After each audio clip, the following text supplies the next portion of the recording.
Hi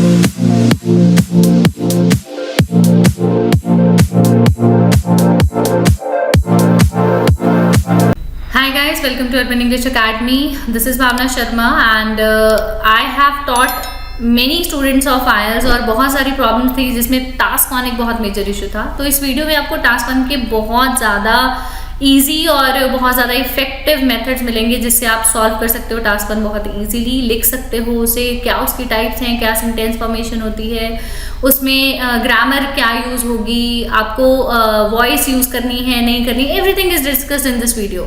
so if you really want to improve your task one from 5.5 to 7 bands, must watch this video till end and do comment कि आपको video कैसे लगा है. Along with that, if you have any query, do message us on the number. You can also get the free PDF once you message us. इसमें task 1, task 2 की type of sentences सारे दिए हुए हैं. Along with that, you will get the grammar assistance also in that book. अगर आप हमारी paid services भी लेना चाहते हो तो हमें आप given number पे message करके सिर्फ ये message करना है that you want paid services and you will get everything regarding IELTS. So just watch the video till end and do comment कि आपको वीडियो कैसे लगा. I hope this journey of IELTS become easy for you after watching this video. So see you in the next session.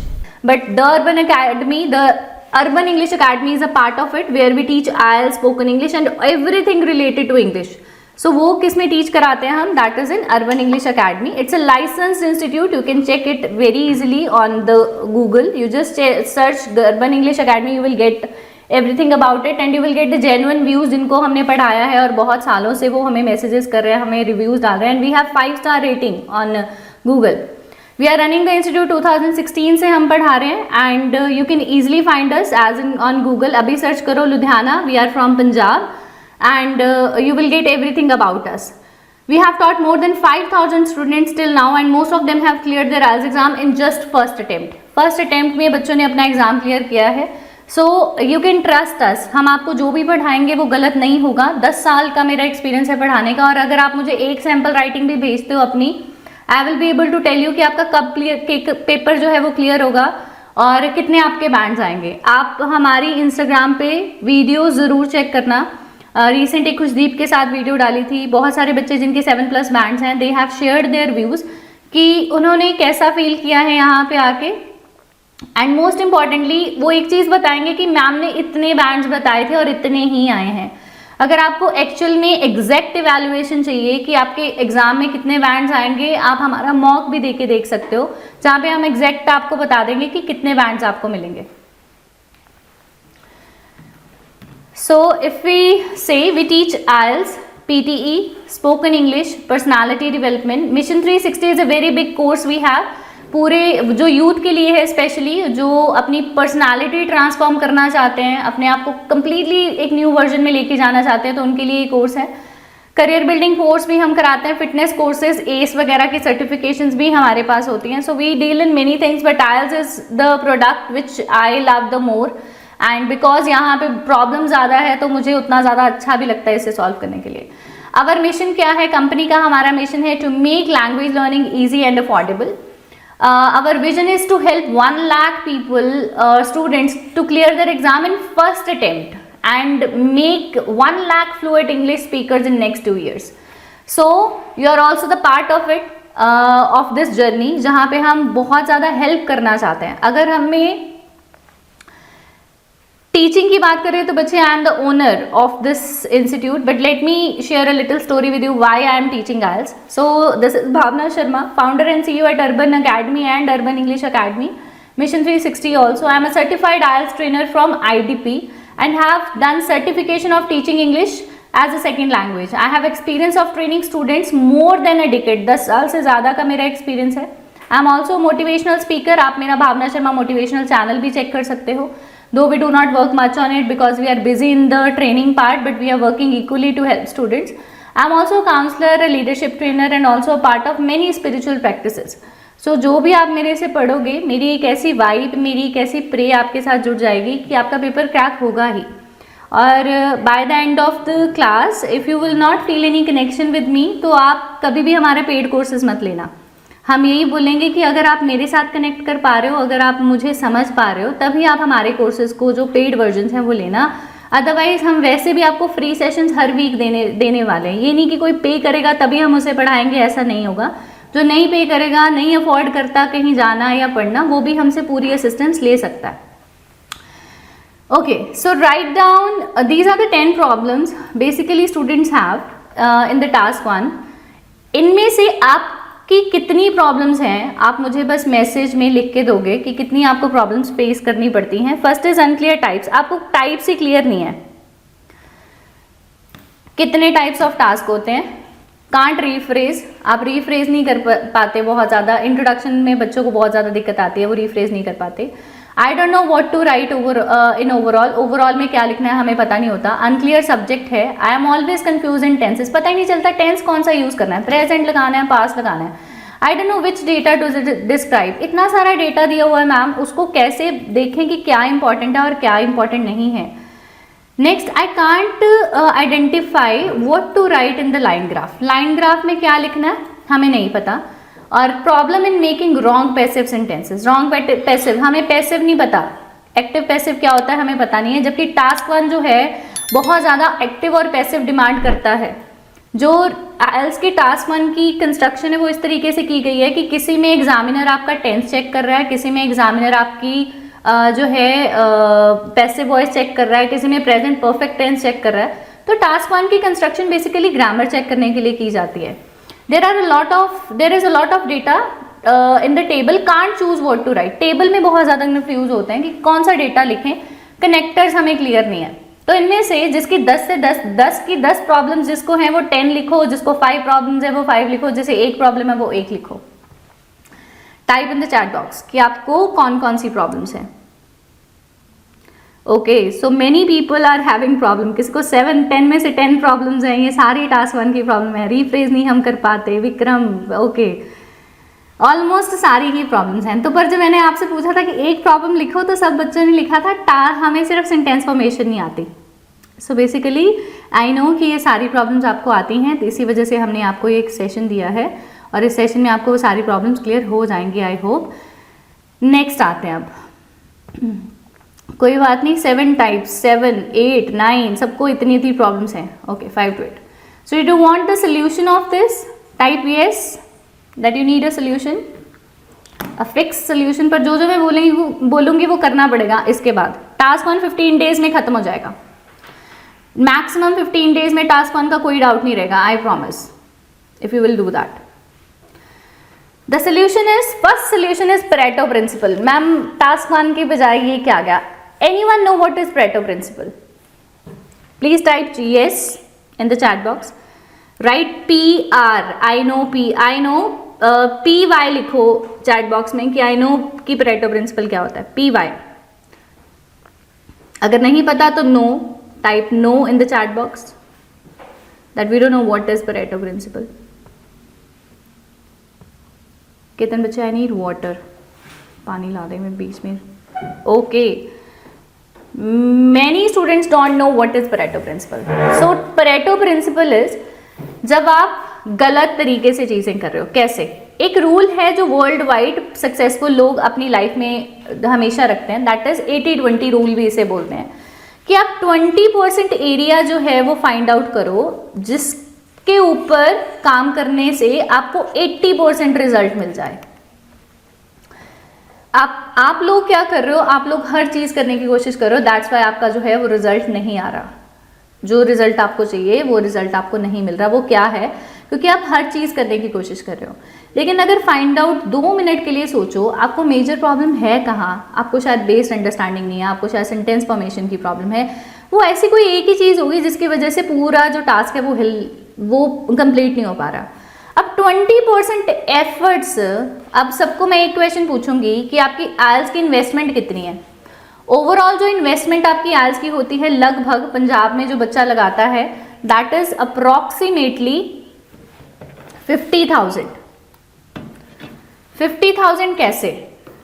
20 to 30,000 जो है बच्चे coaching में लगाते हैं। 16,250 का पेपर होता है, मिनिमम 3 मंथ्स लगाते हैं तो 9,000 हमारी ऑफलाइन फीस होती है, 9,500, और 3 महीने का लगा के चले तो 30,000 अप्रॉक्स ये, और अराउंड 16,250 जो है उनकी कॉस्ट होती है पेपर की, तो अप्रॉक्सीमेटली वो बच्चे लगा रहे 50,000 आयल्स की इन्वेस्टमेंट हो रही है। तो क्या ये इंपॉर्टेंट नहीं है कि हम सही तरीके से प्रैक्टिस करें? Type yes. क्या 50,000 कोई छोटी अमाउंट है अब जो आप इन्वेस्ट कर रहे हो? 50,000 क्या, बहुत सारे बच्चे तो 1 लाख भी लगा देते हैं। मेरे पास ऐसे स्टूडेंट भी हैं जो 1 लाख तक इन्वेस्ट कर देते हैं आइल्स की सिर्फ प्रैक्टिस में। 6 महीने, 8 महीने, 9 महीने लगाते हैं। और वी हैव द क्राइटेरिया जहाँ पे हमने 10 बार जो बच्चे फेल होके हमारे पास आते हैं उनको भी हमने फर्स्ट अटेम्प्ट में क्रैक करवाया।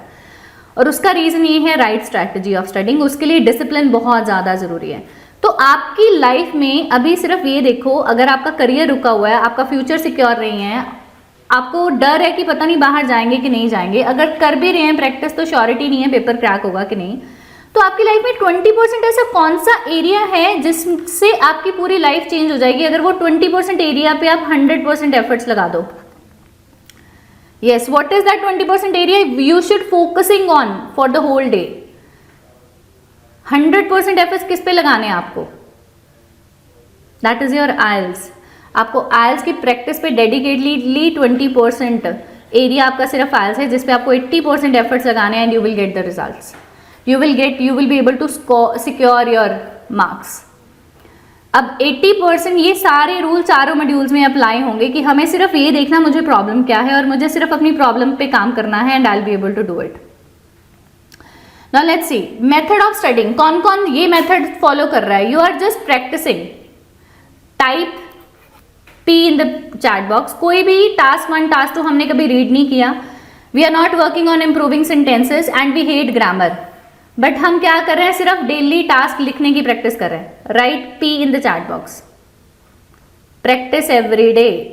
We are just practising every day. We are not doing any reading of task 1 task 2। We are not improving our sentences. Type P in the chat box.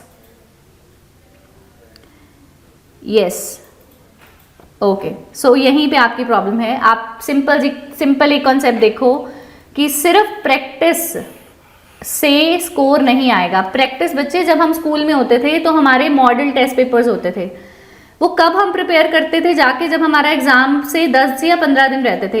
अब जो आइल्स की मोस्टली इंस्टीट्यूशंस में या कोई भी आपको पढ़ा रहा है वो आपको क्या पढ़ा रहा है? Sample papers. आपको सैम्पल पेपर्स दिए जाते हैं, बस उसे आप सॉल्व करते रहते हो। पर स्कूल में क्या होता था? एक सिलेबस होता था प्रॉपर, जिसको आप पढ़ने के बाद वो सैम्पल पेपर सॉल्व करते थे। तो आइल्स का भी इसी तरीके से एक प्रॉपर सिलेबस है। अगर वो सिलेबस हमने 1 या 1.5 महीना पढ़ा है, अब वो सारे सैम्पल पेपर्स जितने भी सॉल्व करोगे वो सही होंगे, गलत नहीं होंगे। लेकिन आपको थ्योरी नहीं पता, थ्योरी के बिना ही सीधा आपको वही करा रहे हैं, सिर्फ प्रैक्टिस करा रहे हैं, सैम्पल पेपर सॉल्व करने के लिए दे रहे हैं, वहाँ पे सॉल्व होगी नहीं प्रॉब्लम, कभी भी नहीं होगी। तो हमें पहले थ्योरी देखनी है कि हमें सॉल्व कैसे करनी है ये चीज़ें। तो सबसे पहले अगर देखें तो टास्क 1 को थोड़ा सा, टास्क 1 और टास्क 2 का जो बेसिक मार्क्स क्राइटेरिया किसको पता है, किसको नहीं पता, बस ये लिख दो क्योंकि मोस्टली नहीं पता होगा। Type no in the chat box की हमें पता ही नहीं एग्जामिनर मार्क्स कैसे देता है टास्क 1 टास्क 2 में, टोटल आपके 6 या 6.5 कैसे आते हैं। टाइप नो हमें नहीं पता। Okay, so let me tell you कि मार्क्स कैसे एग्जामिनर आपको दे रहा है। तो बेसिकली जो एग्जामिनर आपको मार्क्स दे रहा है वो इन 4 चीज़ों के ऊपर दे रहा है। और ये 4 चीज़ें क्या हैं? Task response, cohesion and coherence, lexical resources, grammar range और एक्यूरेसी। What is this? ये ग्रामर रेंज और एक्यूरेसी होता क्या है? टास्क रिस्पॉन्स है, पहले तो आपको फुली एड्रेस करना है क्वेश्चन और ऑल पार्ट्स ऑफ टास्क जो हैं वो देने हैं। ऑल पार्ट ऑफ टास्क, चाहे वो टास्क 1 है चाहे टास्क 2 है, जो भी क्वेश्चन में पूछा उसे कंप्लीटली आंसर करना है। फुली डिवेल्प पोजीशन देनी है और आपको रेलेवेंसी जो है वो क्रिएट करनी है। अगर टॉपिक कुछ हो रहा है आप कुछ और लिख रहे हो तो आपका स्कोर नहीं आएगा।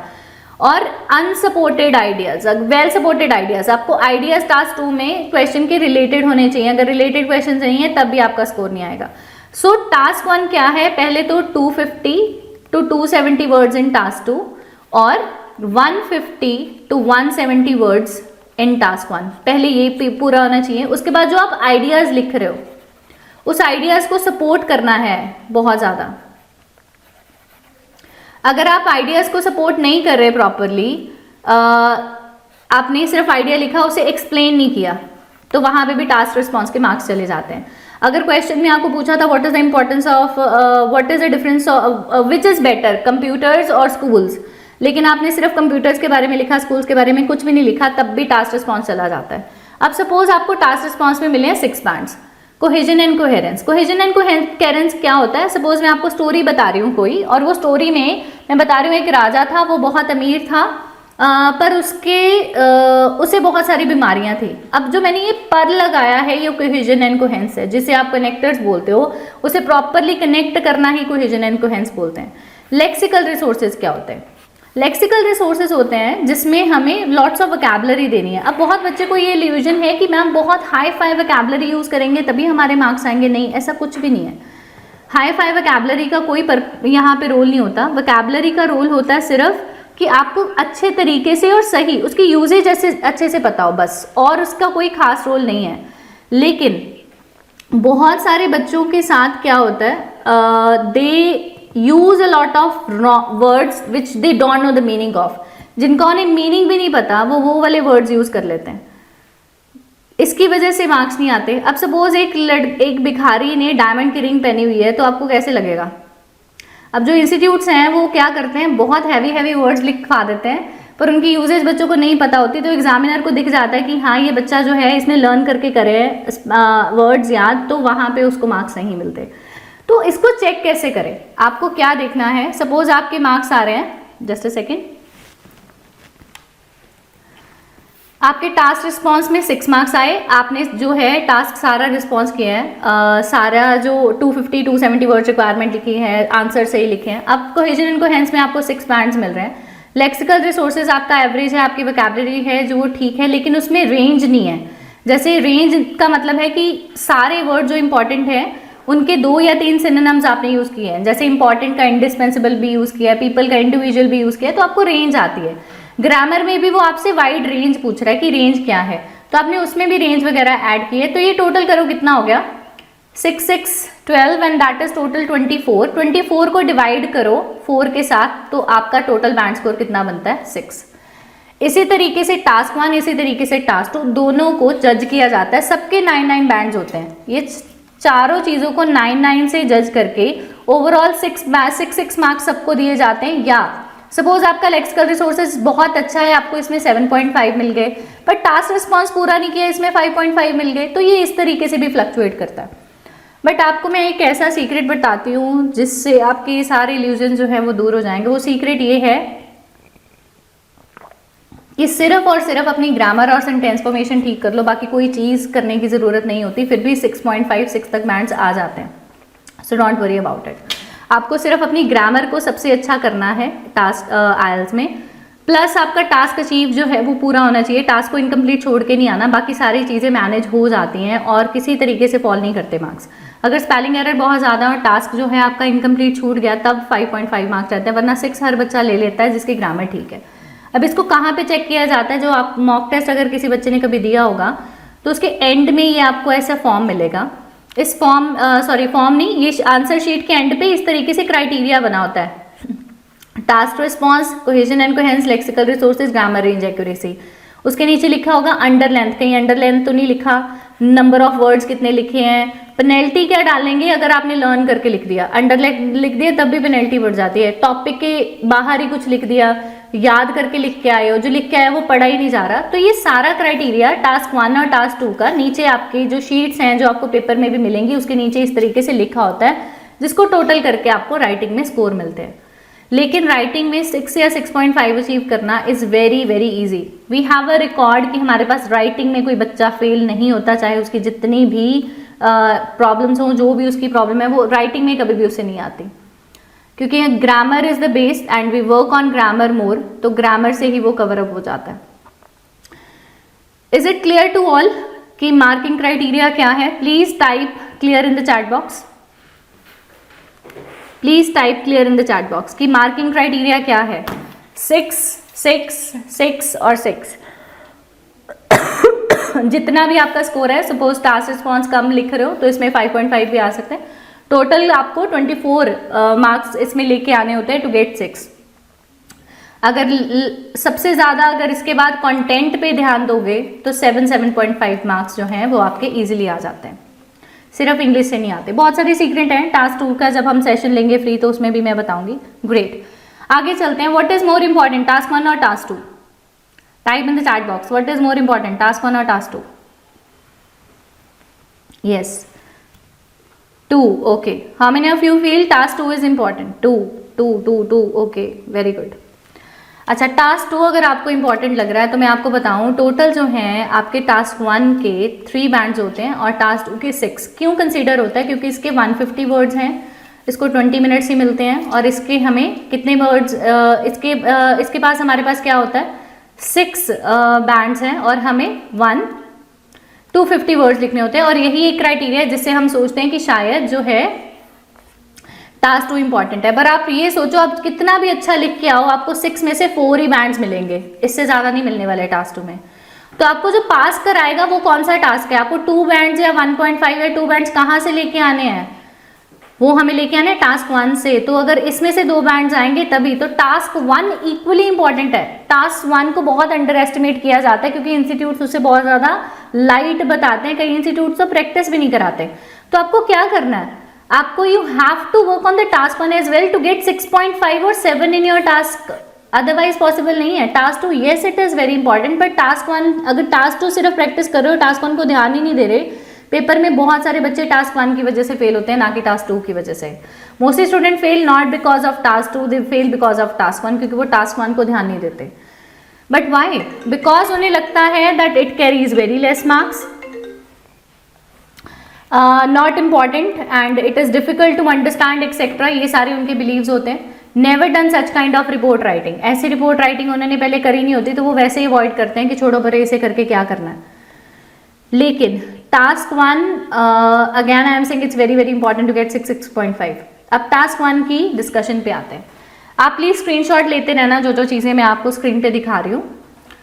The major point which will be covered in the class. हम क्वेश्चन की अंडरस्टैंडिंग देखेंगे, टाइप्स ऑफ ग्राफ देखेंगे, चेकलिस्ट देखेंगे क्या है आंसर की, how to decide the tense और स्ट्रक्चर ऑफ राइटिंग क्या है. मैं थोड़ा सा फास्ट इसलिए करा रही हूँ बच्चे क्योंकि काफ़ी लंबा कंटेंट है और आप थक नहीं जाओ, तो मुझे ये है कि मैं जल्दी से जल्दी आपके कॉन्सेप्ट्स जो है वो क्लियर करा दूँ. तो इस स्लाइड का स्क्रीनशॉट ले लो कि हमें क्वेश्चन को अंडरस्टैंड करना पड़ता है, टाइप ऑफ ग्राफ्स हमें देखने हैं, लिस्ट ऑफ क्वेश्चन जो हमें देखने हैं, how to decide the tense, tense कैसे डिसाइड करते हैं टास्क 1 में, वो सब हम इसमें सीखेंगे. Next we have, let's make the writing task 1 easy. Task 1 को थोड़ा सा जो बिल्कुल न्यू है बच्चे उनके लिए बता दूं, होता क्या है, रिपोर्ट राइटिंग होती है. एक आपको कॉन्सेप्ट, एक पिक्चर दी जाती है जिसको आपको रिपोर्ट करना है, जिसको आपको लिखना है. उसमें विजुअल डेटा होता है, ग्राफ्स, चार्ट्स का, डायग्राम्स का, which you have analyse and describe in your own words, जिसे आपको अपने वर्ड्स में डिस्क्राइब करना होता है. Understanding the different types of visual data and knowing how to interpret them accurately is crucial for success. आप उसे अगर अच्छे तरीके से अंडरस्टैंड नहीं करते तो आपके मार्क्स नहीं आएंगे. अब देखते हैं, जो इंपॉर्टेंट होगा वहाँ पे मैं थोड़ा ज़्यादा स्टे करूँगी, ज़्यादा एक्सप्लेन करूँगी. जो इतना ज़्यादा सिर्फ आपकी इन्फॉर्मेशन के लिए, उसे मैं थोड़ा सा जल्दी से कवर अप कर दूँगी. सो ये चीज़, ये इसका भी स्क्रीनशॉट ले सकते हो आप जिसने कभी पेपर दिया नहीं, कभी कोचिंग नहीं लिए, तो कैसे होता है हमारा राइटिंग. टोटल हमें टास्क राइटिंग में 60 मिनट्स मिलते हैं, जिसमें 2 टास्क करने होते हैं और टोटल 400 वर्ड्स हमें लिखने हैं. कैसे? टास्क 1 और टास्क 2 दो तरह के टास्क हैं, T1 एंड T2. टास्क 1 में हमें 20 मिनट्स मिलते हैं, लेकिन आपको लिखना कितने मिनट की प्रैक्टिस कितनी देर में करनी है, 17 मिनट्स में. और जो 3 मिनट्स बचते हैं उसमें आपको प्रूफ रीड करना है. मेक श्योर आप अपनी आदत डालो कि आप एटलीस्ट 3 मिनट के लिए प्रूफ रीड करो या 2 मिनट के लिए प्रूफ रीड करो. प्रूफ रीड में बहुत ज़्यादा मिस्टेक्स निकल जाती हैं.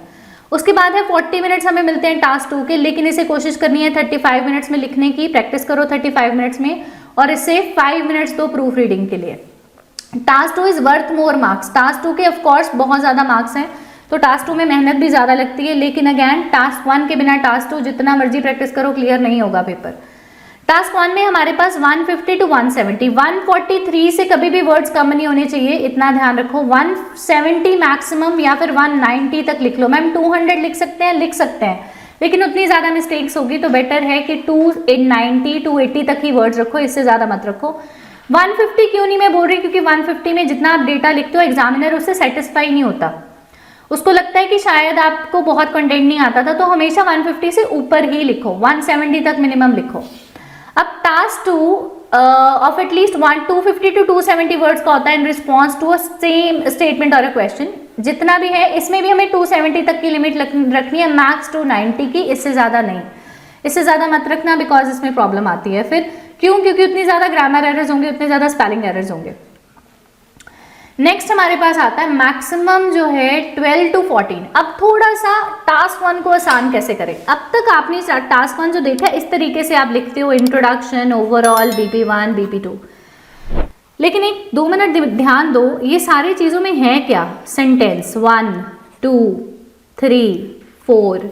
If you talk about now it's a 5th sentence, 6th sentence, 7। Total हमें टास्क 1 में सिर्फ 12 सेंटेंसेस लिखने हैं, 12 से 14 बस। आपने अगर 10 से 15 साल अगर इंग्लिश पढ़ी है तो क्या आप 15 सेंटेंसेस नहीं लिख पाओगे पेपर में? Is it impossible? Not at all. Right not at all NTL in the chat box कि क्या 15 सेंटेंस लिखने 10 साल की इंग्लिश पढ़ने के बाद आसान डिफिकल्ट होंगे? Type not at all. yes, not at all. You can write easily the 12 to 15 sentences. आप उसे डिफिकल्ट क्यों समझते हो? क्योंकि आप पैराग्राफ बनाने शुरू कर देते हो। पैराग्राफ नहीं बनाने, क्या बनाना है? सबसे पहले हमें we have to understand sentences. हमें सिर्फ सेंटेंसेस देखने हैं, हमें सेंटेंसेस चेक करने हैं। अगर सेंटेंसेस समझ आ गए तो पैराग्राफ तो बन ही जाने, वो तो स्ट्रक्चर है बस। किस तरीके से करेक्ट स्ट्रक्चर क्या है टू गेट 6.5 और 7 और 7.5 इज, आपको इंट्रोडक्शन में 1 to 2 सेंटेंसेस लिखने हैं। सेंटेंस का मतलब होता है full stop to full stop. और लाइन कितनी होनी चाहिए आपकी कॉपी की? 3 to 4। ओवरऑल कितनी लाइंस का होना चाहिए? 3 to 4 लाइंस का, पर मैक्सिमम 2 सेंटेंसेस। कोशिश करो 1 सेंटेंस में ही लिखो। ओवरऑल में कभी भी डेटा नहीं लिखते, कोई भी वैल्यूज नहीं ऐड करते, ईयर ऐड कर सकते हो सिर्फ। इसमें मैक्सिमम मिनिमम लिख सकते हो लेकिन कोई भी वैल्यू नहीं लिखते, जैसे 20% इंक्रीज, 20% डिक्रीज, ये सब नहीं लिखना। There was a maximum decrease, there was a maximum increase, ये लिखोगे। कोई डेटा ओवरऑल में ऐड नहीं करोगे। Body paragraph 7 to 8 lines, copy की 7 to 8 लाइन, लेकिन सेंटेंस कितने लिखने होते हैं? 4 to 5 बस। Body paragraph 2 again 4 to 5 sentences. 4 अगर 5 देखें तो 10 सेंटेंसेस ये हो गए, और 2 सेंटेंसेस देखें तो टोटल 14 सेंटेंसेस हो गए बस। Full stop to full stop 14 sentences आपको ऐड करने हैं और कुछ भी नहीं करना। टास्क 1 खत्म हो जाता है। आपको इतना ज़्यादा डिफिकल्ट लगता है क्यों? क्योंकि आपको पैराग्राफ्स की आदत है। अब जो ये सेंटेंसेस हमें लिखने हैं, एग्जामिनर इसमें हमसे क्या डिमांड कर रहा है? Simple, compound and complex sentences की। अब ये क्या होते हैं मैम? हमें तो सिंपल नहीं आते, कॉम्प्लेक्स कंपाउंड क्यों लिखने हैं?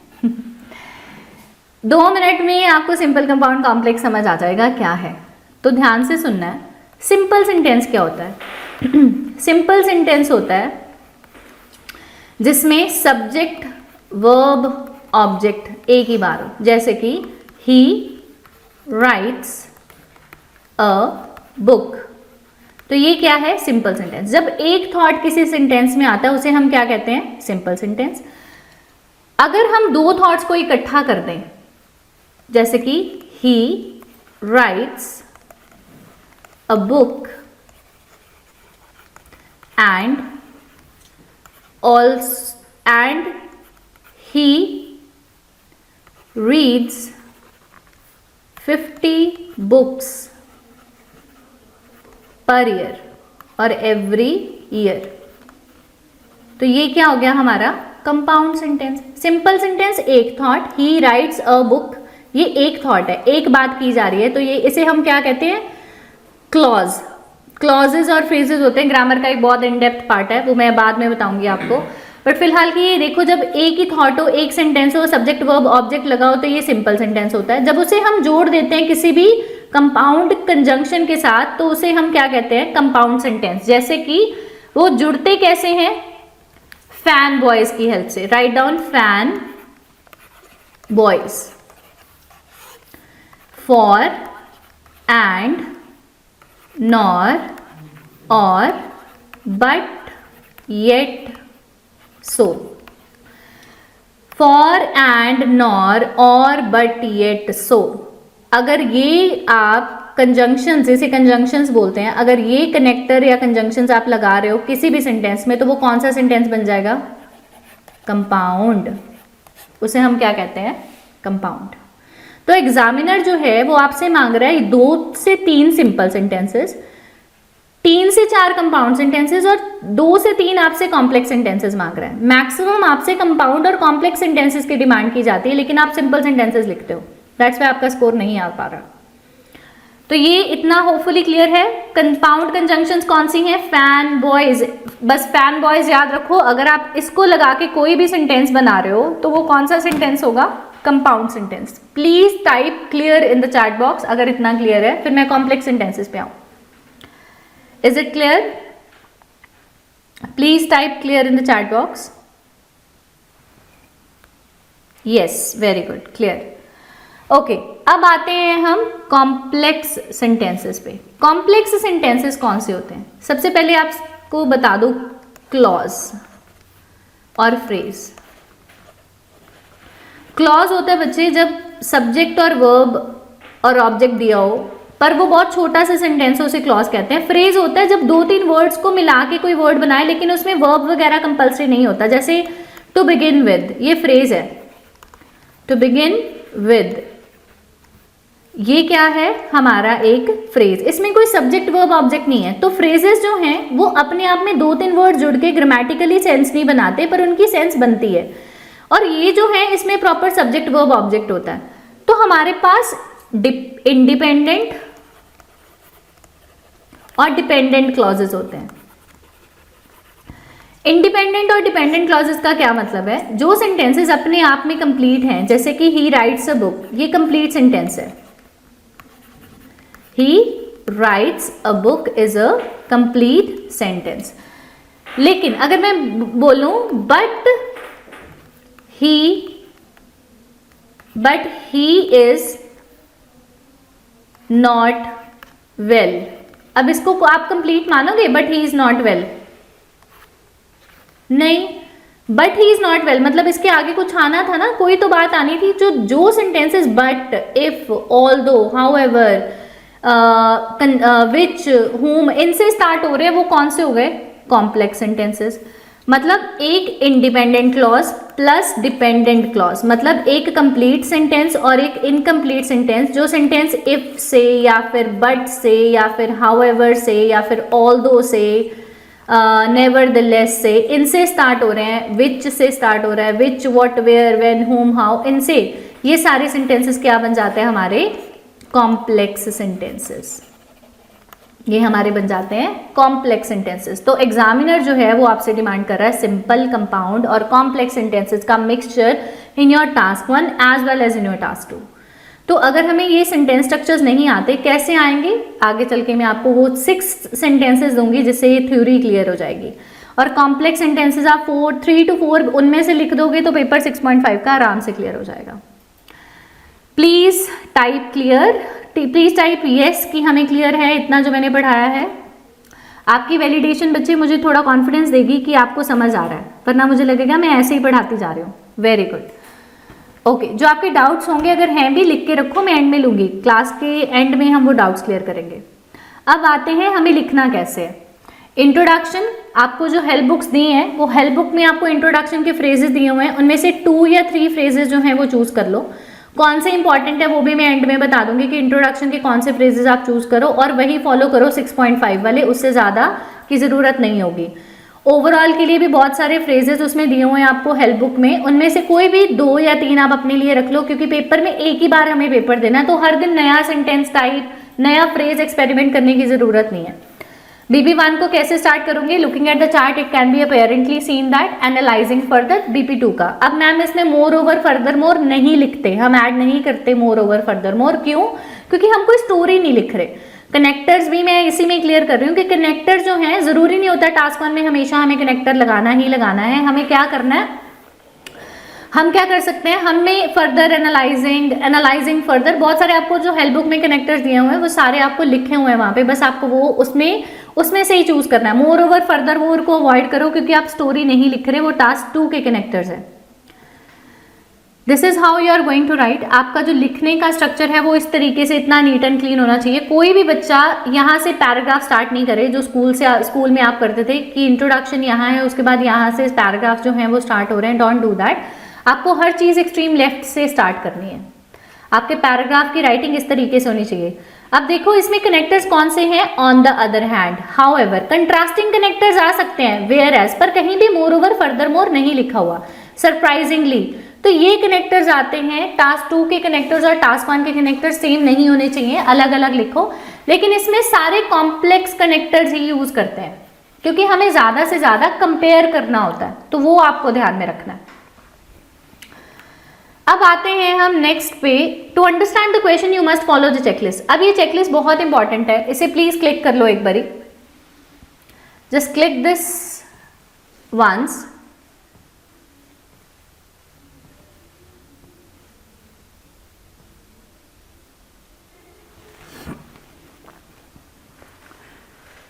जो कॉपी पे नोट कर रहा है, जो नोट्स बना रहा है वो नोट कर लो। ये चेकलिस्ट के अकॉर्डिंग ही हम ये आगे का सारा सेशन करेंगे और आपको ये चेकलिस्ट ही फॉलो करनी है जब भी आप टास्क 1 या टास्क 2 कर रहे हो। टास्क 1 कर रहे हो। टास्क 2 की चेकलिस्ट अलग है, वो हम आपको अलग से प्रोवाइड करेंगे।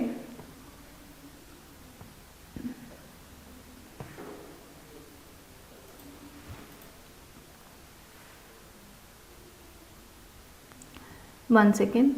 यस, तो इसका आप स्क्रीनशॉट ले लीजिए प्लीज। सबसे पहले हमें जब भी टास्क 1 मिलता है तो हमें क्या देखना है। वी हैव टू सी कि टाइप ऑफ टास्क कौन सा मिला है हमें। हमारे पास टोटल कितने टाइप्स ऑफ टास्क हैं। यस, 7 और 8। Please type in the chat box. हमारे पास कितने टाइप्स ऑफ टास्क, आपको कितने पता है वो लिखो कि मैम हमें 4 पता है, हमें 5 पता है, बस इससे ज्यादा नहीं पता।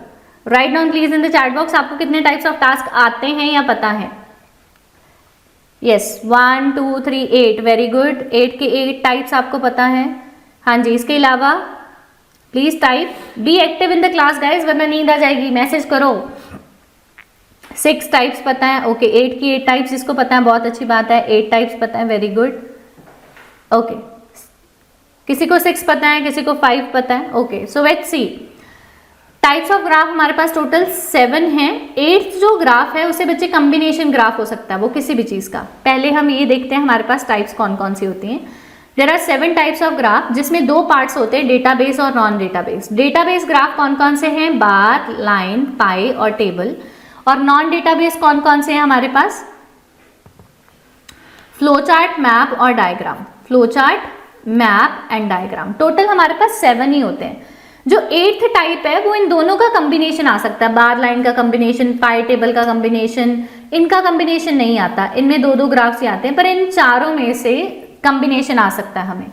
तो हमारे पास 8 टाइप्स ऑफ टोटल कैसे बन गए, इनको एक कंबाइन कंसीडर करके। और ज्यादातर कौन सी टाइप एग्जाम में आती है, 8th टाइप ही आती है। कॉम्बिनेशन फॉर्म में ही ज्यादातर ग्राफ्स आते हैं और ज्यादातर पेपर में 70% केसेस में ये चारों ग्राफ आते हैं। 30% केसेस में ये फ्लो चार्ट, मैप और डायग्राम आती है। पर ये बहुत इंपॉर्टेंट है, इसे हम स्किप नहीं कर सकते बिकॉज जिसको पेपर देना है उसे एक ही बार देना है। उसे क्या पता उसे मैप आ जाए, फ्लो चार्ट आ जाए।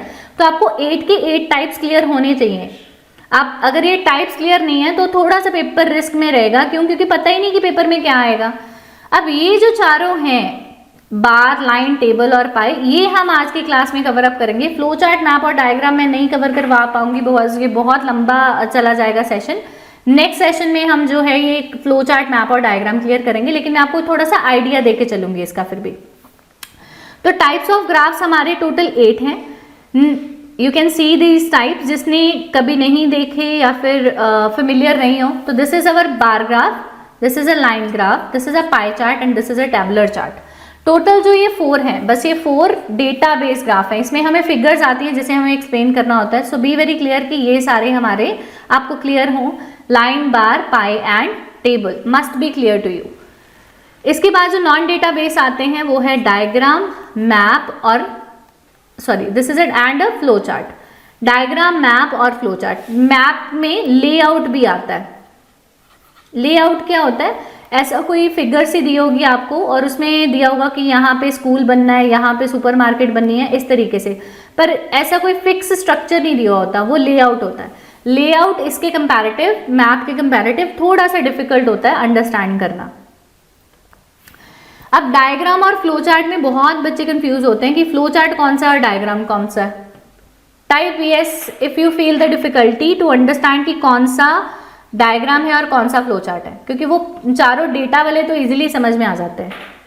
Type yes I feel confuse, yes type करो चैट बॉक्स में कि आपको कंफ्यूजन होती है कि कौन सा डायग्राम है। अब देखो, जिस ग्राफ में सीक्वेंस हो, पहला ये स्टेप करना है, दूसरा ये स्टेप करना है, तीसरा ये स्टेप करना है, फोर्थ ये स्टेप करना है, तो वो स्टेप्स हमेशा किस में आएंगे? फ्लो चार्ट में। इसे प्रोसेस भी बोलते हैं। तो ये किस में आएंगे? या तो फ्लो चार्ट में या फिर प्रोसेस में ही हमेशा स्टेप्स आते हैं। जैसे ये देखो मोल्टन प्लास्टिक, फिर वो आगे गया, फिर वो आगे गया, और ये ज्यादातर क्या हमेशा स्टेप्स में ही होगा। डायग्राम भी एक तरह का प्रोसेस ही होता है, लेकिन इसमें कोई स्टेप्स नहीं होते। इसमें हम, अब जैसे ये आप डायग्राम देख रहे हो, वाटर फिल्टर असेंबली, इसमें सैंड, चारकोल, ग्रेवल पैसे डाला है या फिर ये इसको सेट किया है, इसका कोई सीक्वेंस नहीं है, इसमें कोई स्टेप्स नहीं है, तो इसे हमें सिर्फ एक्सप्लेन करना होता है। तो ये डायग्राम है। और जिसमें स्टेप्स हो 1 2 3, पहले ये फिर दूसरा, उसे फ्लो चार्ट बोलते हैं। होता इनके एक्सप्लेन करने का तरीका क्वाइट सेम है, उसमें कोई डिफरेंस नहीं होता, लेकिन हाँ फ्लो चार्ट में आपको कनेक्टर्स बहुत इंपॉर्टेंट है, firstly, then, next, after that, ये सारा इसमें आता है। इसमें कुछ ऐसा जरूरी नहीं है डायग्राम में, और कई बार इन दोनों का कॉम्बिनेशन भी आ जाता है, भी फ्लो चार्ट भी आ सकता है, साथ में डायग्राम भी आ सकते हैं। So is it now clear कि कौन सा फ्लो चार्ट होता है? फ्लो चार्ट में हमेशा स्टेप्स होंगे, अगर उसमें स्टेप्स नहीं है, बस इतना देखो, तो वो डायग्राम है। अब यहाँ पे कोई स्टेप थोड़ी दिया हुआ है कि प्लास्टिक बैरल को पहले इसके साथ कनेक्ट करो, फिर इसको लिड डालो, नो, कुछ भी पहले कनेक्ट, किसी की चीज को एक्सप्लेन कर सकते हैं पहले। Type yes in the chat box if it is clear. ये कंफ्यूजन दूर हो गई कि फ्लो चार्ट कौन सा है और डायग्राम कौन सा है। Yes clear, yes okay. So map क्या होता है? अब मैप में कई बच्चे कंफ्यूजन आती है, जिसमें बच्चे डायरेक्शंस दिए हो, नॉर्थ साउथ ईस्ट वेस्ट, ऐसी कोई इमेज दी हो जिसमें घर बनाए हों या फिर चीज़ें बताई हों, ये सारा आपको ना हेल्प बुक में एक्सप्लेन किया हुआ है किसमें क्या टेंस लिखना है। अगर आप हेल्प बुक पढ़ लेते हो, नेट में से कुछ और पढ़ने की ज़रूरत नहीं है, किसी पर्सन की वीडियो देखने की ज़रूरत नहीं है, सिर्फ आप अपनी हेल्प बुक का टास्क 1 कवर अप कर लो, आपके सारे डाउट्स उसी में से क्लियर हो जाएंगे। सो ये सारा टास्क, मैप कैसे लिखना है, मैप के फ्रेजेस क्या हैं, वोकैबुलरी क्या है, वो सब आपको बुक में दिया हुआ है। आप ध्यान से बस अपना टास्क 1 की बुक कवर अप कर लो, उसी में से कवर हो जाएगा। तो मैप में ज़्यादातर डायरेक्शंस होंगी, और मैप 3 प्रेजेंट और फ्यूचर, प्रेजेंट, पास्ट और फ्यूचर। अकेला प्रेजेंट भी आ सकता है, अकेला पास्ट भी आ सकता है, अकेला फ्यूचर भी आ सकता है। मैप डिफिकल्ट होता है अगर ये सिंगल ईयर में आए, सिर्फ प्रेजेंट में आए, सिर्फ पास्ट में आए, सिर्फ फ्यूचर में आए, तो ये डिफिकल्ट हो सकता है। लेकिन अगर ये कॉम्बिनेशन में आ रहे हैं तो ये इजी है। अब इसमें एग्जामिनर क्या चेक कर रहा है? हमारा टेंस। इसमें हमारा क्या चेक किया जा रहा है? टेंस। और इन तीनों में हमें क्या यूज करना है? Voice, passive voice. किस किस को वॉइस नहीं आती? पैसिव सेंटेंसेस बनाने नहीं आते? Type I don't no, IDN, I don't no, मुझे नहीं आती passive, I don't no, okay. Passive बच्चे इंपॉर्टेंट है काफ़ी ज़्यादा। By the end of the course मैं आपको बताऊंगी कि ग्रामर का बहुत बड़ा रोल है आइल्स को क्रैक करने के लिए, so you can't take it lightly. Passive sentences क्या हैं वो आपके बुक में एक बार ही एग्जाम्पल दिया है, पर by the end of this class मैं आपको बता दूंगी कि कैसे आपको वो ईजिली अंडरस्टैंड करने हैं।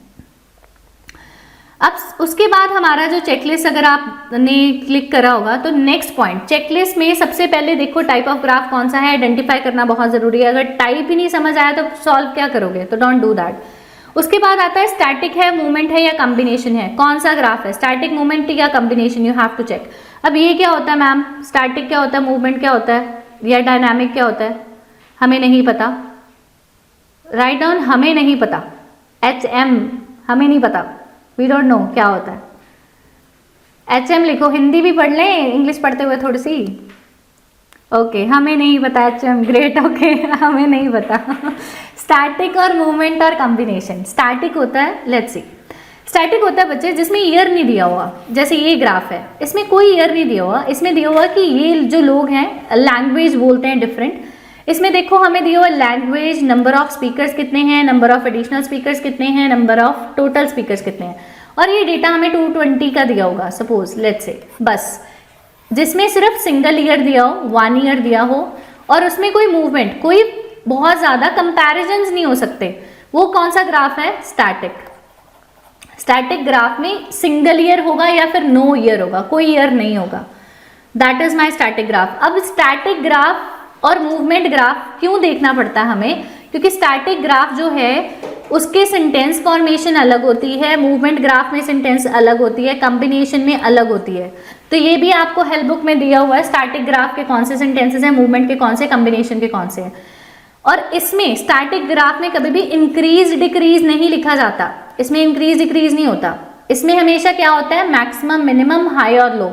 जैसे Hindi language has more speakers, Spanish language has less speakers, और there were more speakers in the Chinese language और there were less speakers of English language। तो इसमें more और less, high और low, सिर्फ 4 वर्ड्स से सेंटेंसेस बनते हैं, high, low, more और less, बस ये आपको देखना है। तो ये स्टैटिक ग्राफ्स हैं। Static again single year, 1 year दिया होगा सिर्फ, जैसे 2020 का डेटा दिया है सिर्फ, 2030 का दे दिया, या फिर नो ईयर, कोई ईयर गिवन नहीं है। अगर कोई भी ईयर गिवन नहीं है और अगर क्वेश्चन में वर्ब्स सेकंड फॉर्म लगी हुई है तो वो पास्ट का ही ग्राफ होता है।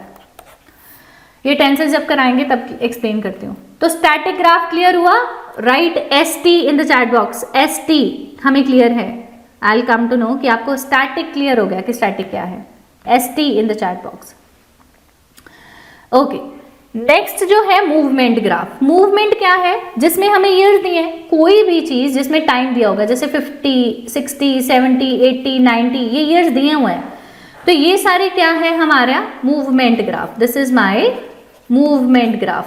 और मूवमेंट ग्राफ में जरूरी नहीं है ईयर दिया होगा, एक साल भी दिया हो सकता है जिसमें जनवरी, फरवरी दिया हो, एक दिन दिया हो सकता है जिसमें टाइम दिया होगा 9 बजे, 10 बजे, जिसमें टाइम मूव कर रहा है वो हमारा मूवमेंट ग्राफ है। और मूवमेंट ग्राफ में हमेशा क्या होता है? इंक्रीज डिक्रीज, ये सेंटेंसेस बनते हैं इंक्रीज और डिक्रीज से, हाई और, इसमें हाई लो नहीं आता ज्यादा, पर हाँ इंक्रीज डिक्रीज इसी में यूज होता है, स्टैटिक में यूज नहीं होता। स्टैटिक थोड़ा डिफिकल्ट है क्योंकि इसमें वैरायटी ऑफ सेंटेंसेस नहीं बनते। मूवमेंट बहुत आसान है क्योंकि बहुत सारे टाइप सेंटेंसेस बन सकते हैं। हेल्प बुक में आपको सब दिया हुआ है, बस आप एक बार ही हेल्प बुक चेक कर लेना इसके बाद।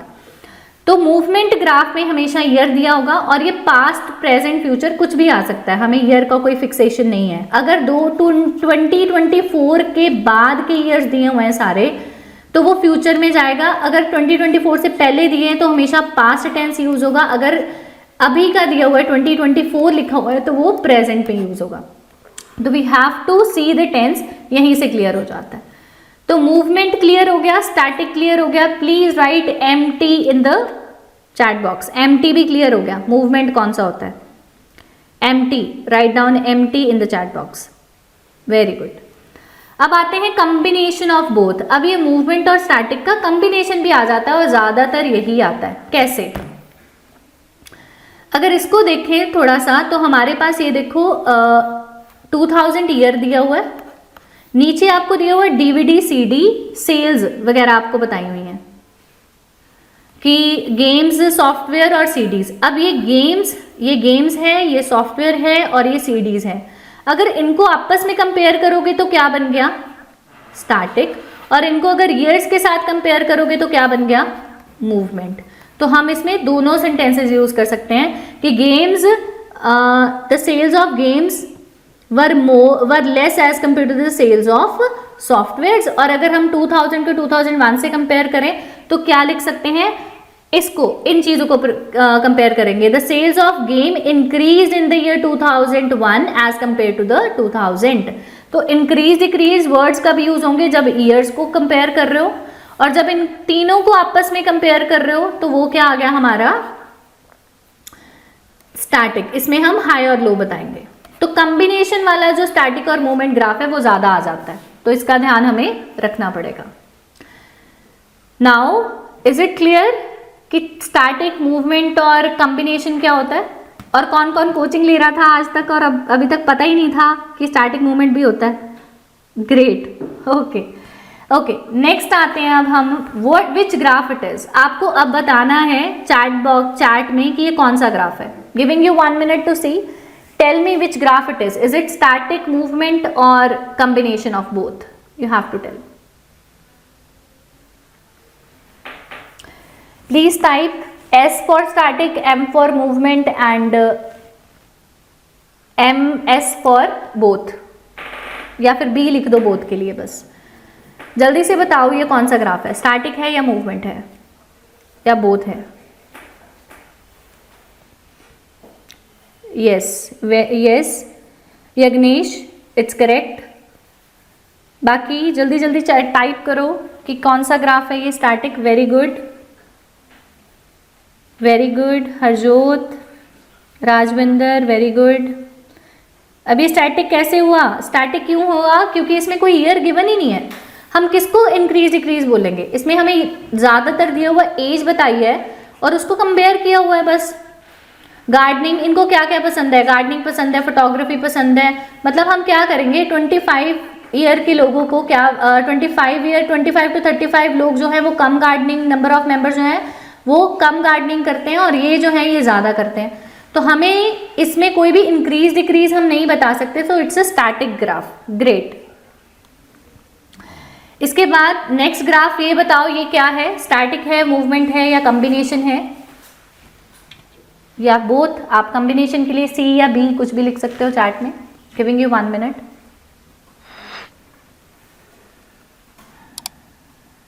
Yes, what it is, which graph it is, static, movement और कॉम्बिनेशन?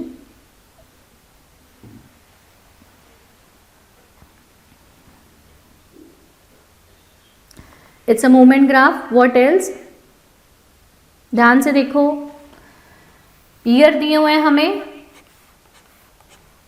और क्या दिया हुआ है? It's a movement graph. Yes, it's a movement graph, but it is also a combination graph. बच्चे ये देखो, ट्राम, बस और ट्रेन, इनको भी तो आपस में कंपेयर करोगे ना। तो इनको जब आपस में कंपेयर करोगे तो क्या बन गया?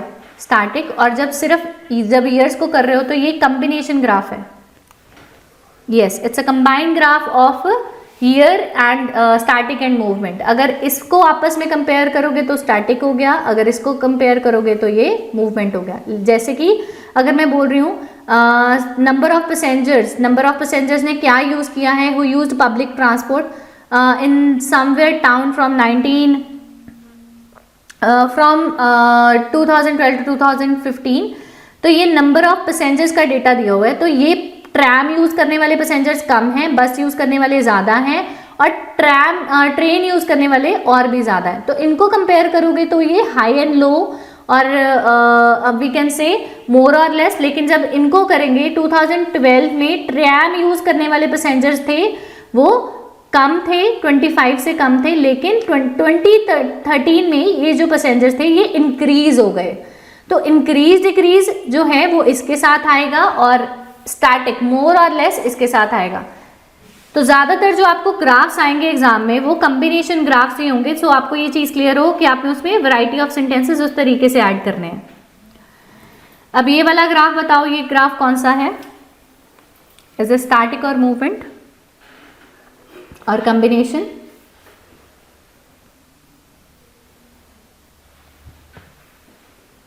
Yes, type in the chat box which graph it is.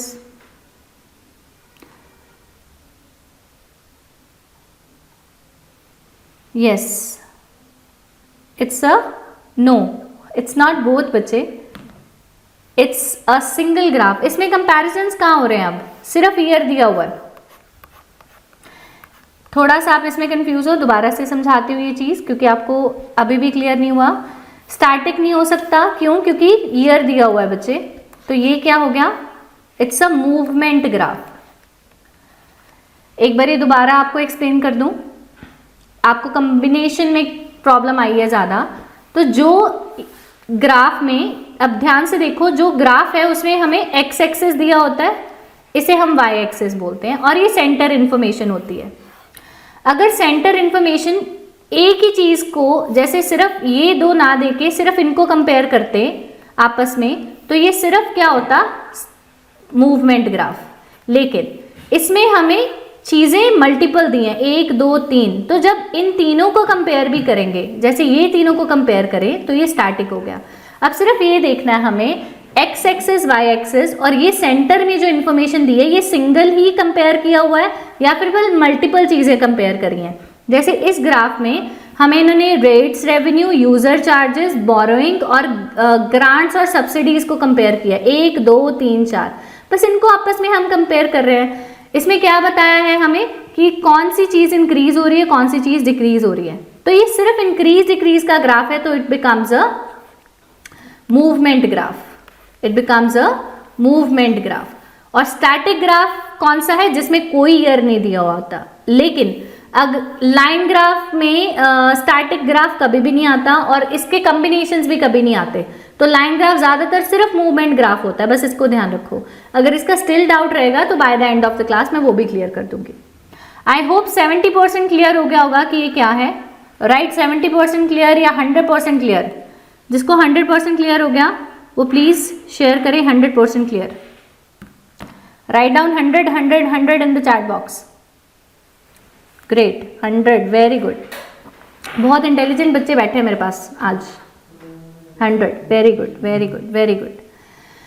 Next आते हैं टेंस ऑफ द ग्राफ। बहुत इंपॉर्टेंट है, किसको नहीं पता चलता टेंस क्या लिखना है और क्या यूज करना है? लिखो, हमें नहीं पता, हमें नहीं पता।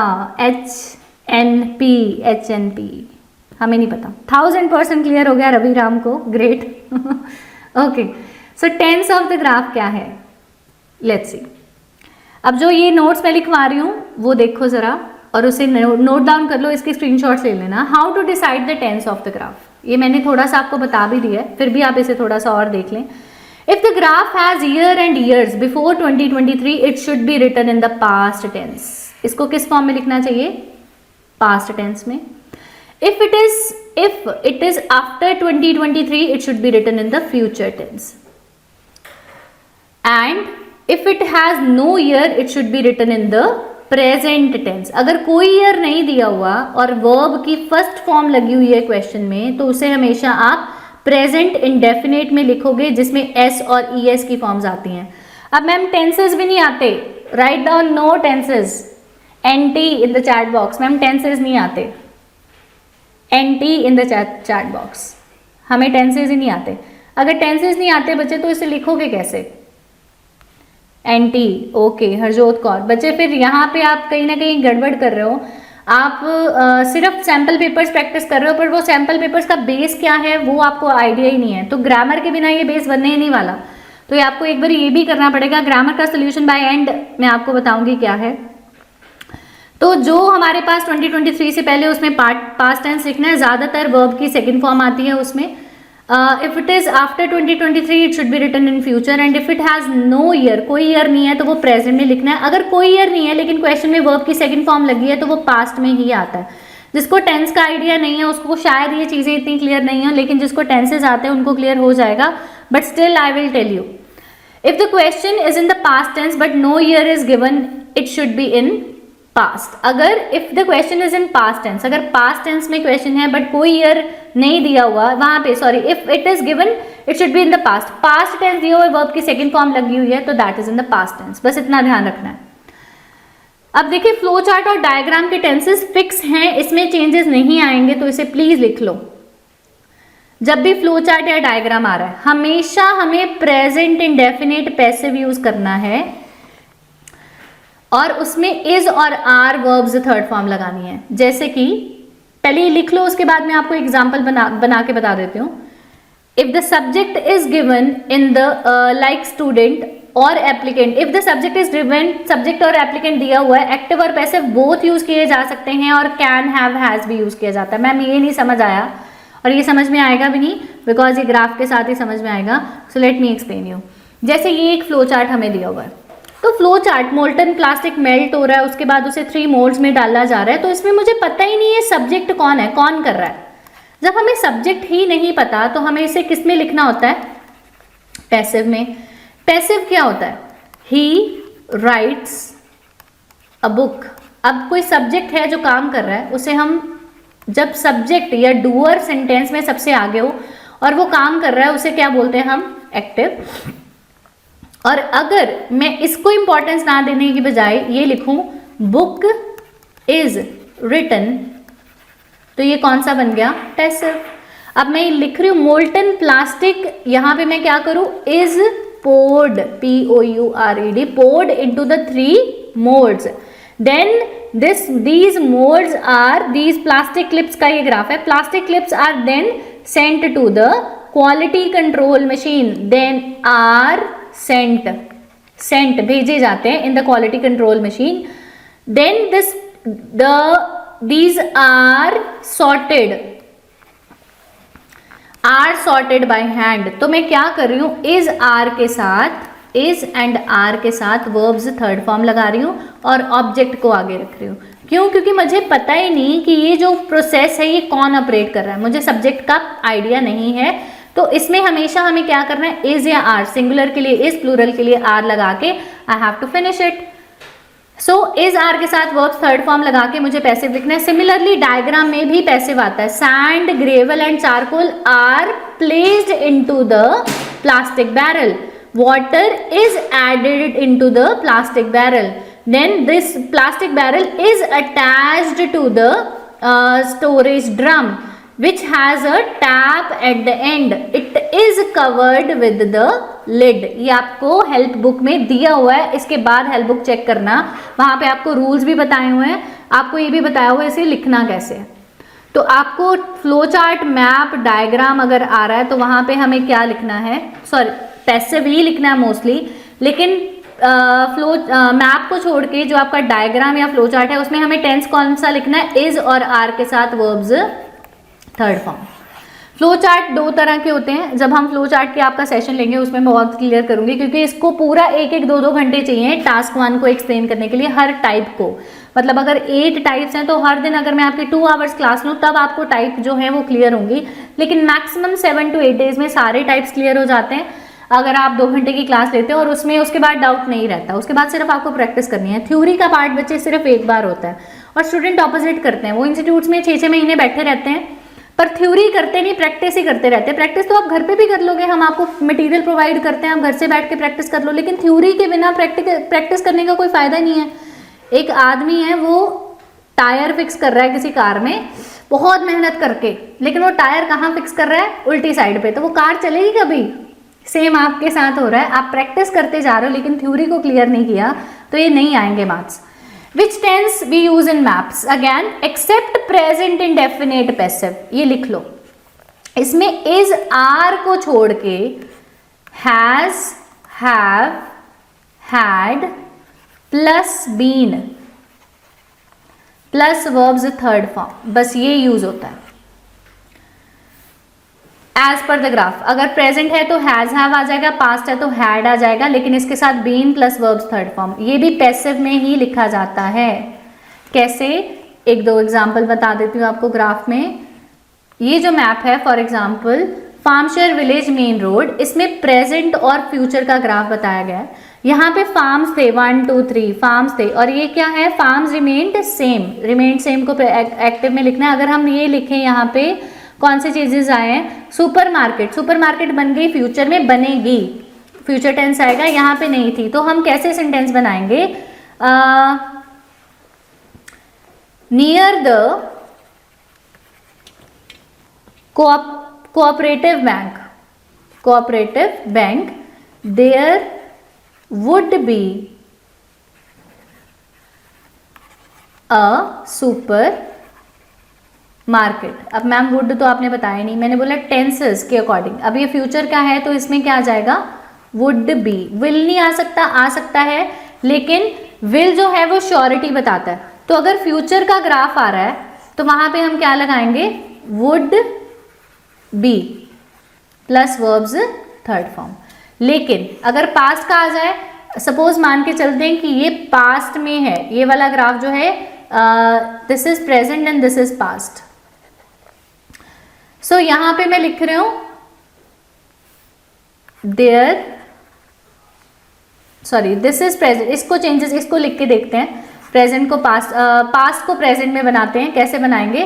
For example there were 2 farms. There were poultry farm in the east side. This is the east side. There is a poultry, sorry, this is a west side. There is a poultry farm. There was a poultry farm in the west side. अब ये क्या change हो गया? Which has been change into a farm. इसमें क्या आ जाएगा? Which has been changed into a farm. सिर्फ हिंट दे रही हूं because it will take at least 1 hour to explain all the stuff to you. So has been plus verbs third form, अगर future आए तो would be verbs third form. इसमें is और are लिखने की गलती हम नहीं करते. क्यों? क्योंकि इज और आर प्रेजेंट इंडेफिनिट टेंस है जो हमेशा चलता रहता है. लेकिन जो मैप है उसमें कंस्ट्रक्शन हुई और खत्म हो गई. इस वजह से हम हैज बीन फ्यूचर के लिए वुड,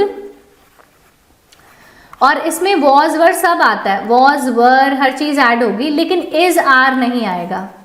पर वो इसमें बहुत सारी वैरायटी है, बहुत सारे कॉन्सेप्ट्स हैं. अगर आप हेल्प बुक से पढ़ोगे तो वहां से भी क्लियर हो जाएगा.